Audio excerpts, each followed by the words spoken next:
So you finally made it up to college. You're finally graduating high school, and one of the first things you'll do once you get to college is sign the fucking big loan. Woo! Congratulations, you're now $5,000 to $10,000 in debt every year.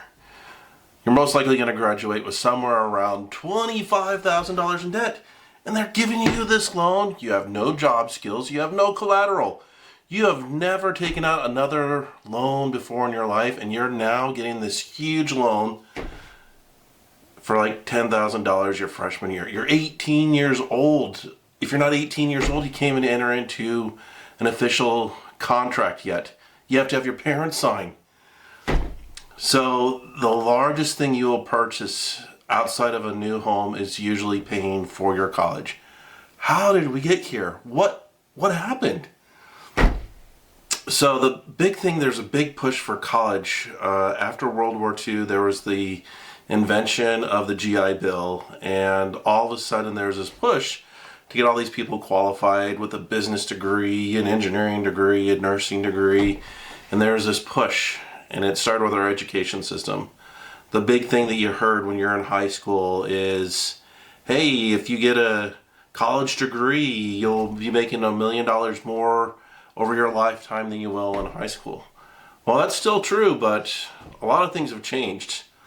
So the other thing that really changed, besides this government push for the GI Bill and these veterans coming back and getting a college degree, is somewhere in the 1970s, early 80s, there's this whole push by businesses to say, hey, this must be a better employer if they have a college degree. They went off to school for 4 or 5 years, and now they have this degree. They must have learned something. Then the next thing you know is, once someone with a college degree got into some of these businesses, they wanted to maintain that certain standard, and the next hire was a college graduate, and the next person was a college graduate, and there's this push then in all these industries to really have college grads. Now, you did learn a lot of things in those degrees, but this was like the 1970s, 80s, and some of the early 90s. To this day, we graduate 2 million people a year with a bachelor's degree, 1 million people a year with an associate's degree, and 1 million people a year with a master's or PhD. The amazing part is right now there's 13% of the US population has a master or PhD. Back in the 1980s, it was less than 5%. Back in the 1980s, somewhere close to 25 or 30% of the US population had a college degree. We are now a little bit over 50%, and right now for high school graduates, it's somewhere around 67 to 70% of all high school graduates now go off to college. Now, of those people that do go off to college, only about 60% of the people actually ever get their degree. So there's still a large number of people from high school that don't get a college degree. And those people are really hurt because now they have some college experience, they have that big student loan, but they don't have a degree, and they're not going to be earning as much as those people with a college degree. So the other thing that's really hurt students right now is somewhere in the last 20 years, almost all student loans are now done by federal loans, federal subsidized loans, direct loans. And right now, this is 2024, total student loans is coming out to about $1.7 trillion. And you're looking at the average student loan is $25,000 to $30,000. So there's a lot of student loans that are out there. The other thing that's really driving the student loans is the universities have figured out that no matter how high they raise their prices, how high tuition goes, dorm rooms, all that other kind of stuff, no matter how high it gets, the student loans will cover those costs. So it is an estimate that for every dollar there is in new loans, tuition and college costs go up by 60 cents. the universities have figured out how to make more money, how to push it off onto you. It's the costs keep going up and up. So there's a recent study at Yale University, and they have somewhere around 6,500 undergrad students, and I think a total of like 14,000 total.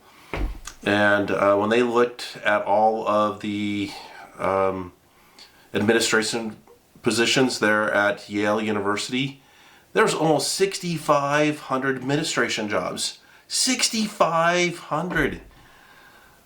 It's like for every student there's an administration person. You're like, that's got to be expensive. And they started looking at what's the average salary for these administration positions, and it's well over 100,000. And the presidents and the deans of each of the schools make close to $1 million once you take into account salary and all their benefits. So administration costs are getting really, really expensive.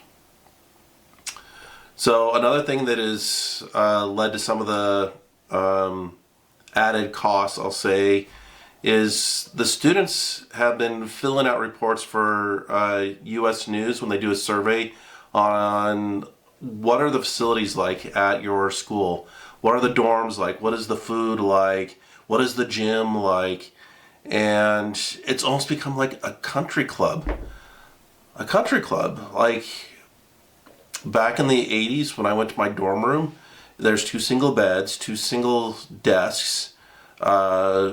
We shared a bathroom for like the entire floor.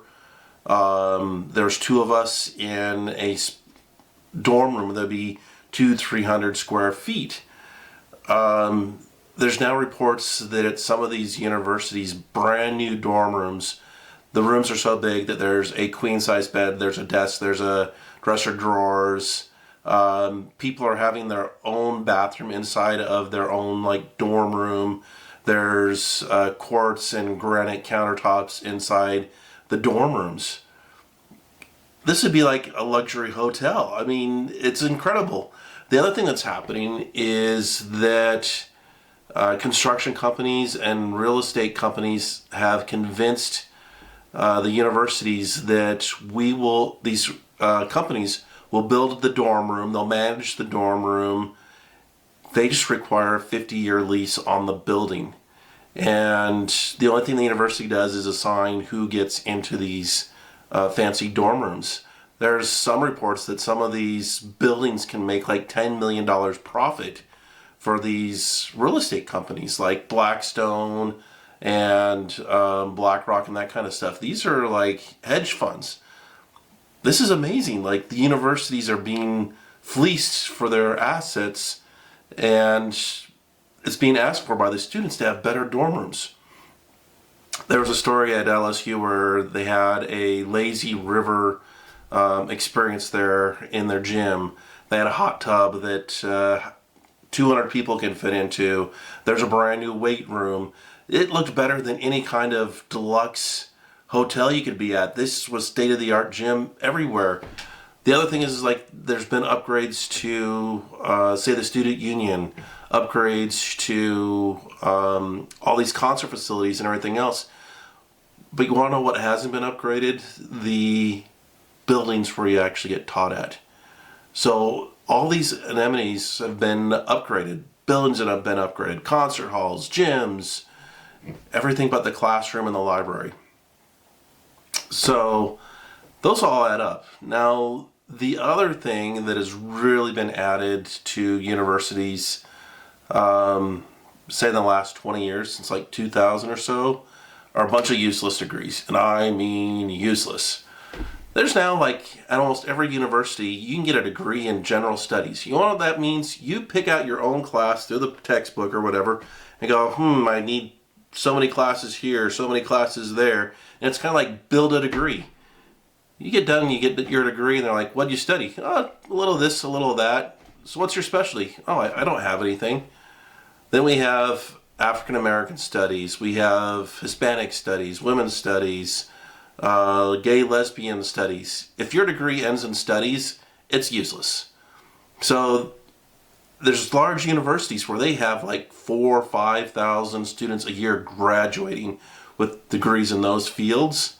And it's just adding to the number of people that are employed to support those degrees. So imagine like you got rid of 2,000-3,000 administration jobs, teaching jobs. That'll all drive down the cost of your university. So you need to get better degrees and better students coming in there.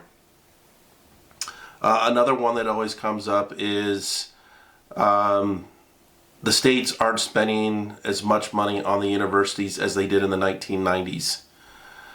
So it's true. It is totally true. Back after World War I, World War II, there was a large population with using the GI Bill, and the state was spending a lot of money, giving money to a bunch of universities, and their costs were relatively low on what they spent on K through 12 education, and their Medicare, Medicaid costs were relatively low. These were all brand new programs after World War II, and also Medicare, Medicaid were relatively cheap at the time. Fast forward to the 2020s, and we have a very aging population, and we still have a very large K through 12 program. So most states are spending most of their money now on those two fields, and they're spending less money on universities. And I think that's only fair.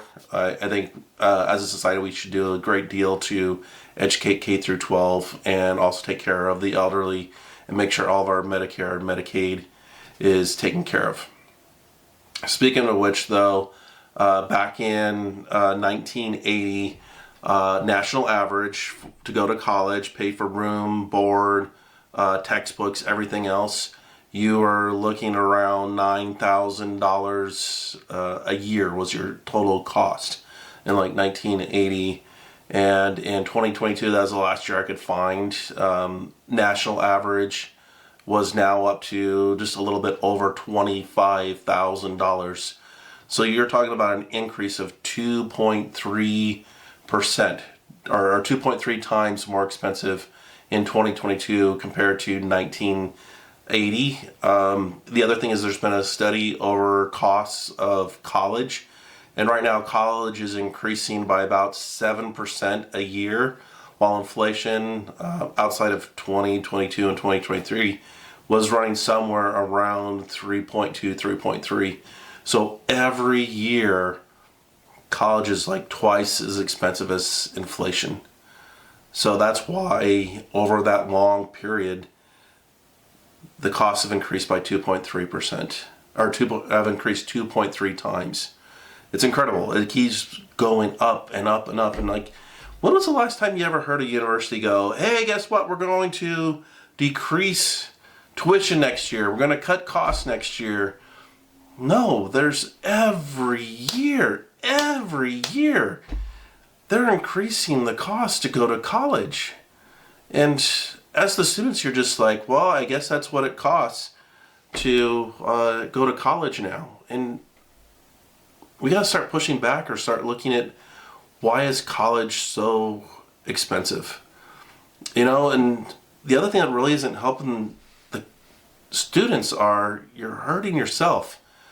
Right now, on average, college students take only 12 credits per semester. And you'd need about 120 credits to graduate from college. So if you do that out, that means it's going to take you 10 semesters or 5 years. The average time to graduate now is 5.2 years. So as soon as you start school and you start out taking those 12 credits, because that's the least amount of credits you need to be a full-time student, you're now on a path that's going to take 5 years instead of taking 15 credits right from the beginning and getting done in 4 years. You're really hurting yourself. You know, the other thing that would be like amazing for students is tuition increases happen starting in fall semester. So if you took summer school or through summer and you did that for 3 years and you took like 3 classes, so that'd be like 9 credits. You can get done in 3 years.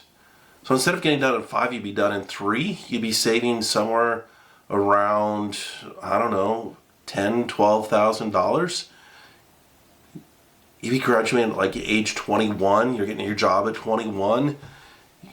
Everybody else that you're going to school with will be done in 2 years. You could have a job. You could have your student loans paid off in 2 years if you go into a good field.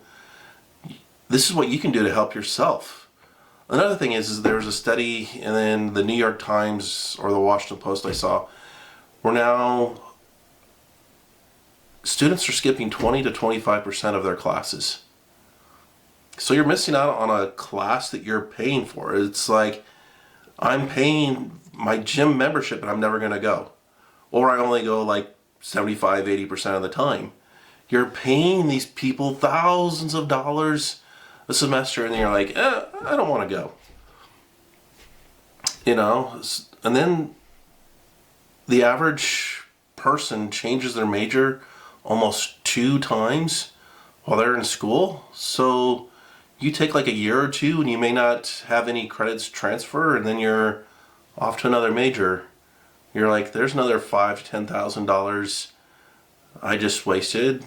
You know, like, think about that. All right.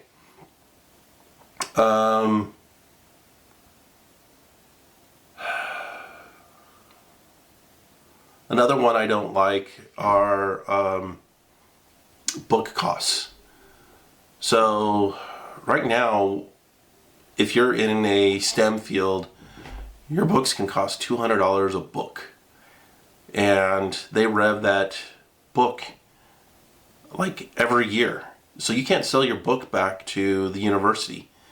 And you want to make some money, the publisher, they publish another book, they get another $200. And then, of course, the professor who wrote that book, you know, they get all the money. Why can't your textbooks just be on a CD and you take that with you? You know, I wish I had that option. It would help my back. I mean, I carried around all these books for all my classes, and each book was 10-15 pounds as an engineer book. And so I really wish there was I could have just bought the book for $25-50, carried it around with me like no problem. Another thing is, I'll just go over average salaries for you. So a high school graduate, median salary is $35,000 a year. Median salary for recent college graduates is around $50,000 a year. Median salary nationwide for everybody is somewhere around $57,000 a year. Median salary for a college graduate is $67,000 a year, and the median salary for engineers is around $90,000 a year.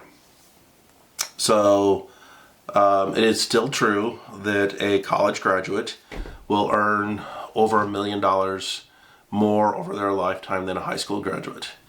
And an engineer major will make 3 to 4 times that. They will make somewhere around $3 to $4 million over their lifetime, and more than what the high school graduate is. So the other thing is that for recent college graduates, only about 50% of recent college graduates will work at a job that requires a college degree, and somewhere around 60% will be working in a job that requires a college degree 1 to 2 years out. So there is still now a wide gap of jobs that are requiring a college degree, and then those jobs being filled by recent college graduates.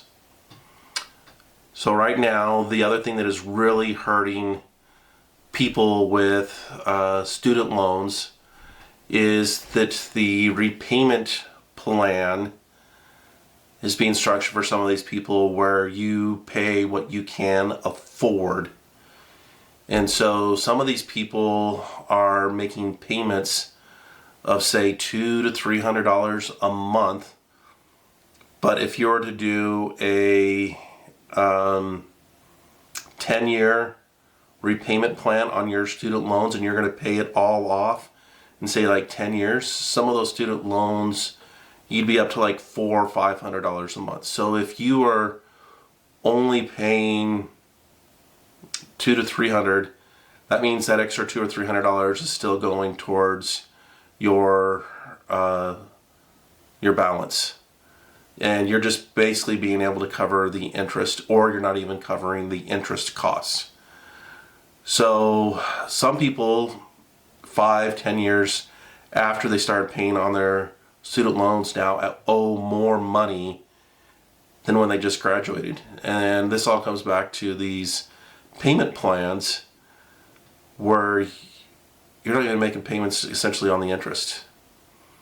So these people are being taken advantage of because they could be at year 16 or 17 and their original student loan could have been for say $15,000, and at year 15 they're now at say $40,000 they paid off, or $50,000. So there has to be a better way of like telling the people, like, this is how much you owe, this is how much you're paying down the interest, all that kind of stuff. So about the only way we're going to really start to address this problem is if the student loans are no longer federal student loans and the students can declare bankruptcy. Under current laws in 2024, the students cannot declare bankruptcy on their student loans, federal student loans. One of the biggest reasons why is it is technically the largest asset the federal government has when they're calculating debt to assets. And like I said, student loans now is about $1.7 trillion, and it's the largest leverage that the United States is now using when trying to get loans for other purposes right now. And that total now is $1.7 trillion.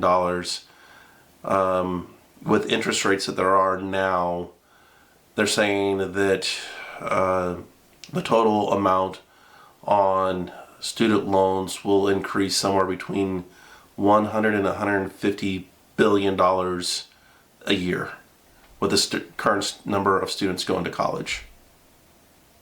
So congratulations on making it to college. I hope we come up with a better system as to how to tackle these costs, and I will have another video going over some of my solutions for the costs of college. Thank you for listening. My name's Luke Wackler. Hit like or subscribe and I will make more videos for you. Thanks.